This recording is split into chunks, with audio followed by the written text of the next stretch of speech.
Hello, I am Rakaba18. Today I'm bringing you another in-depth guide for a Rainbow Six extraction operator. Today we're going to be talking about Fuze, one of the better operators in the game in terms of offensive explosiveness. He is considered a bomber slash trap operator. Lots to get to, lots to talk about. Please remember to like this video and comment below what you think of it, and let me know which operator I should do an in-depth guide on next. We have approximately 6 or 7 left in order to finish up these operator guides. We're then going to move on to the React Tech, the gear slots, and some of the maps. We're going to do in-depth guides on all of the different objectives and some Maelstrom stuff. Lots of fun, exciting stuff coming, so please remember to subscribe to the channel or else. So before we get too far into Fuze, we'll go through his loadout and all that and his advancement here, but I just wanted to take a second and acknowledge that this Prestige level 10 helmet and outfit is one of the best in the game, and I freaking love it! Isn't it great? Look at it. So this little skull-faced demon-looking guy is Fuze. He is a bomber class. His ult is a cluster charge, which will remotely you can deploy it on soft walls. That's a very important distinction we'll talk about in the in-game footage here in just a bit. But it deploys on soft walls, and it will remotely detonate on those walls on the other side of it. So I'll show you what that looks like in the game. Don't worry too much about what that looks like. Releasing cluster grenades on the other side upon activation. So at level 2, you get a really interesting upgrade because this not only upgrades his ability, but it upgrades something that you don't see any other operator, at least not to this date at the timing of this video. His ability is upgraded, meaning the cluster charge deployment is faster by 15%, but you also deploy reinforcements and barricades 35% faster. So he gets an interesting upgrade to his ability there, but you also get a little bit of a knock-on effect that is unique in that he will deploy barricades and reinforcements faster. Really cool little update there. At level 3, you get an arsenal update with an AK-12 and the PMM handgun. We'll talk about his loadout here in a minute. Increased damage reduction at level 4, 30% damage, pretty standard. He does take a little bit less damage than the average operator, but he's also going to be a little bit slower, so keep that in mind as you're using him. At 5, you've heard me talk a number of times about the React Tech gear up perk here. He carries an additional grenade, so he'll spawn with no matter what grenade it is, he'll get an extra one. He also gets an extra one for every one that he picks up out of a box. So you kind of want to use that and stack that with as many boxes as you can, depending on what your team need is. But if you give someone with a gear up perk, you'll automatically get extra grenades and therefore better benefit from it. So just keep that in mind if you're building a team. Arsenal update at level 6, the SAS-G12 shotgun. I don't use shotguns personally, but this is a really good one early on if you're learning. It does decent damage. It's a pretty decent little option. I personally don't use it unless I am just goofing around or somebody asks me to in the chat on Twitch or something. But it's okay. It's okay. And then at level 7, we get a really important update. The charge count is increased to 4, and then on the other side of the wall from the deployment, you'll get 7 grenades, and they release much faster, meaning they will explode much quicker, and you'll get them out into the field faster. An increased movement speed to level 8. Big time bonus there. 25% speed boost is huge in this game. Speed movement is a big factor in whether you survive a lot of the time, especially against like low level grunts and stuff like that. Makes a huge difference. So love that. At level 9, you do get a pretty decent little assault rifle, the Spear 308. We'll talk more about the loadout options here in a minute. At level 10, you get the big time upgrade, one of the best in the game, in my opinion, in that this cluster refill, or the cluster charge, will now recharge every 60 seconds, which means he basically is like, he's a lot like Hibana in this way, but there's one key distinction to remember about Fuze that makes him a little bit less viable than Hibana. So the way to sort of think about it, and we'll talk about more of this in the in-game footage, is that his ability recharges, Hibana's recharges, but there's one important difference, and that is that his gun kits are a little bit better, and his ability is a little less sophisticated than Hibana's, and we'll talk about why here in a minute. Okay, so let's talk about his loadout. It is a pretty well-rounded kit, mostly assault rifles and LMGs. There is this shotgun option if you're into that. I don't know why you would use it personally, but it is there for you if you like that, or if you're into that kind of thing.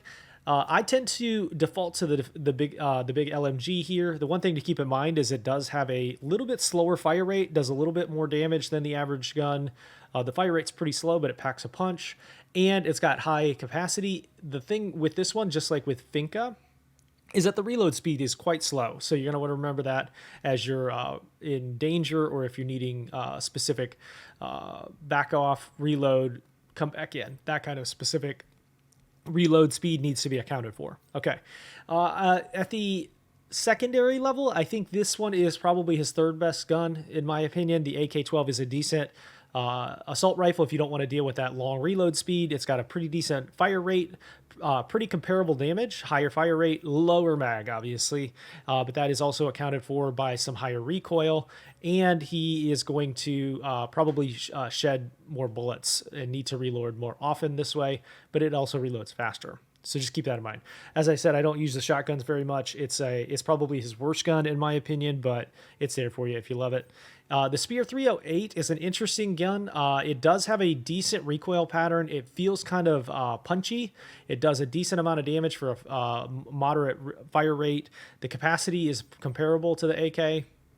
But its recoil is much easier to control. So if you want a, this is probably, in my opinion, his second best gun. You can deal less with recoil. It's going to do a little bit less damage. It's going to fire a little bit slower, and you're going to need to reload it a little bit more often than the LMG, for example. But it's a good option if you're there. Just depends on personal preference. As I often say, the AK-12 and the Spear are probably better, faster options, run and gun style. If you're just being loud and aggressive and like you don't care, you're just destroying everything and blowing everything up, the 6P41 cannot be beat, in my opinion. That's his best gun. All right, secondary options. He has two pistols, and that's the best thing I can say for it. They do, if you take the suppressor off, they do more damage. The PMM especially does more damage than the average gun. It is quite a bit of recoil, and it does have a low mag cap. But it is a good gun. Even if you put a suppressor on it, it's probably going to do more damage than the average one. So you can account for some of that with a muzzle brake. It does reduce this recoil pattern by quite a bit there, as you can see. I tend to use the PMM either as a loud or quiet option. It's a really solid gun. The mag capacity is going to really hurt you as it compares to some of these other pistols, but just keep that in mind. You're going to need to reload it quite a bit. You sort of want to think of this one as a revolver, like a much fast-firing revolver with a little bit better speed and stuff, but that's sort of how I view it. All right, now the one thing that you will want to try to do is pair, because Fuze is a bomber class, you kind of want to pair him with loud explosives if your team can handle that, whether that's nitro cells or frag grenades. You want to try to like maximize his ability. What you're bringing Fuze in for is to destroy stuff, and so if you're bringing him in to destroy stuff, you might as well destroy as much as you can. He does not necessarily create a one-for-one comparative in the sense that, like, let's say, for example, Lion is essentially a weaker moving recon drone that can do damage. Fuze doesn't have a like-for-like comparison in that regard, so you can kind of bring whatever gear slot your team needs. If you're learning, bring a revive kit. If you need to take less damage, bring some body armor. If you're trying to defend a specific objective, whatever your team needs. Just don't bring the ammo satchel. It's worthless. So just remember that. Your team needs are going to prioritize there, and there is no like-for-like comparison in his gear slot or in his react tech. So, all right, let's take a look at some of this in-game footage. There's a lot to talk about with his ult and a lot to show you, so let's take a look. All right, here we are in game with a max level Fuze. He is level 10, as you can see, prestige 10 as well. So keep that in mind as we're talking about this. This is a max level guide. So one of the things that I will start with is I have the PMM, my usually first choice. It is sort of like a revolver, but in a pistol form, decent recoil, pretty slow fire rate, but it does a ton of damage. So keep that in mind. The reason you're bringing Fuze most of the time is to do a bunch of damage. So you want to do a bunch of damage, right? And so I have also here the Spear. You can use whatever gun you prefer. His gun loadout is certainly better than Hibana, but his ult is a little bit worse than Hibana. So we'll talk about both of those things. His gun kit is pretty versatile. If you're needing a little bit faster reload speed, for example, and you're dealing with a lot more waves of enemies, like in wall-to-wall or kick the anthill, that might be a good option for you. But honestly, it just depends on what you want. So there's that. I brought him in here with a nitro cell. As you can see, he spawns with 6 because of the gear up perk and because I have his belt on. Explosive belt, so keep that in mind. You want to kind of maximize his potential as an explosive operator however you see fit. So let's talk about some basics.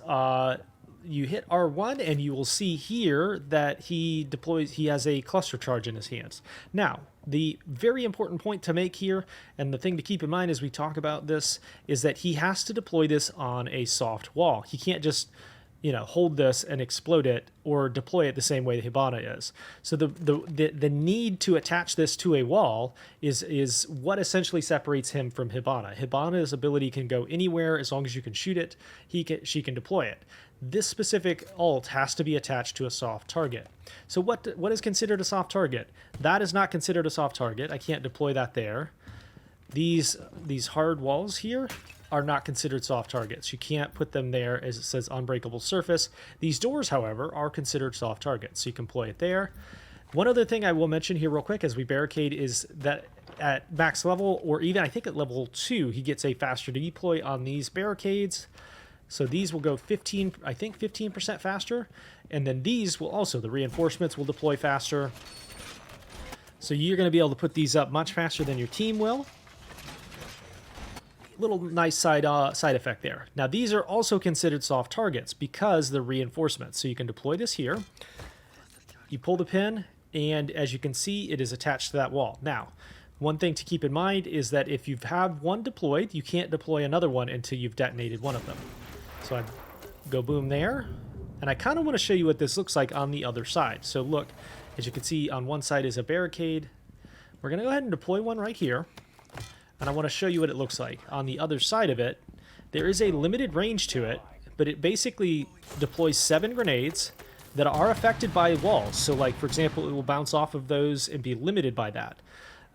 And then they explode within a certain range. So he's essentially can be used as an area denial. He can be used as an offensive specialist. He can blow a lot of stuff up. Let's say one of the coolest things that I like about Fuze is, let's say there's a rescue target here. His grenades will not do damage to the rescue target or to your team, by the way, unless you're in veteran mode. So this, we deploy this here. There is a rescue target. Let's pretend there's one right there. You can deploy this, and everything around it, including nests, will go boom. You can then rush in here, grab your target, and get the heck out of dodge, and put them in the airlock pad, or the air pad here. So just use him however you see fit. As long as you're noting one specific thing here, I will make sure to note that the thing that it can do is it will also the cluster charge does not discriminate against what it hits. So let's say we need to do a biopsy, and we're doing a biopsy mission. Our target is right here. You deploy a cluster charge here, it will kill your biopsy target, and you will fail the mission. If you're doing nest tracking, similarly, any of these nests that need to be tracked, if you deploy a cluster charge right here, it's going to blow them up. It's not going to complete the objective. So it's a utility that you have to use carefully to make sure that the specific objective you are doing isn't destroyed or exploded. Similarly with like capture targets, if it's an elite, it will kill that elite. Instead of capturing it, you will fail the mission because you've killed it with your explosives.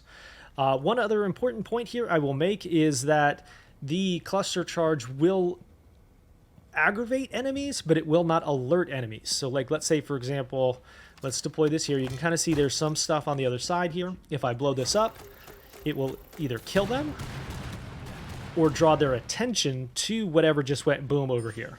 So those guys are going to want to know what's going on. That guy's going to want to know what's going on, right? But what it does not do is automatically cause them to howl. It's an important thing to remember, is that even though it will draw their attention and they will investigate it, it will not automatically cause them to howl. And that's a cool thing about his ability, is that you can blow stuff up and be loud and still not fully alert. It's a really interesting way to keep things from getting out of hand. So he's essentially going to control things without allowing things to get out of hand like that. Boom. Nothing's howled at this point, and I've killed half the map. So you can use him in that regard. Another point to keep in mind here, too, is that his ability refreshes every 60 seconds, meaning every 60 seconds you're going to get a brand new one, and you can continue to deploy those. So always try to keep them going. You're going to want to use Fuze in a lot of scenarios where tons of areas need to be cleared, tons of things need to be destroyed, and you need to go wild. Now, the other thing to keep in mind is it will not automatically destroy areas where it is deployed. So as you can see here, this is destroyed here, but by attaching a cluster charge to it, it's not going to blow the wall up. It's only going to destroy objects or things, or people, or not people, Archaens on the other side of the wall. It will not destroy the wall for you. So keep that in mind as you're using it as well. One final point that I will make here with Fuze is that his ability to do area denial is also on par with Hibana, the main difference being that it has to be deployed on a wall. So let's say we're completely defending this sabotage tower. There's a sabotage tower here. There's an apex on the other side of that wall. Boom, no more apex. So you can use him in both an offensive and defensive position. It just depends on anywhere that you can deploy those. It's gonna take care of whatever's on the other side of it. So his potential is sort of limitless. You just have to make sure to use it in a way that is intelligible and that you're not actually destroying things that you don't want to or killing enemies that you don't want to. So thank you so much for watching this guide. I hope you enjoyed it, and let me know what you think in the comments below. I am live Monday through Thursday at 11 o'clock Eastern Standard Time over on Twitch. There's a link to my Twitch channel in the description. We do weekly Maelstrom runs with viewers. I do guides on all kinds of stuff. We got lots of fun content over there, so make sure to go check that out as well. Thank you so much for watching, and I will see you again next time.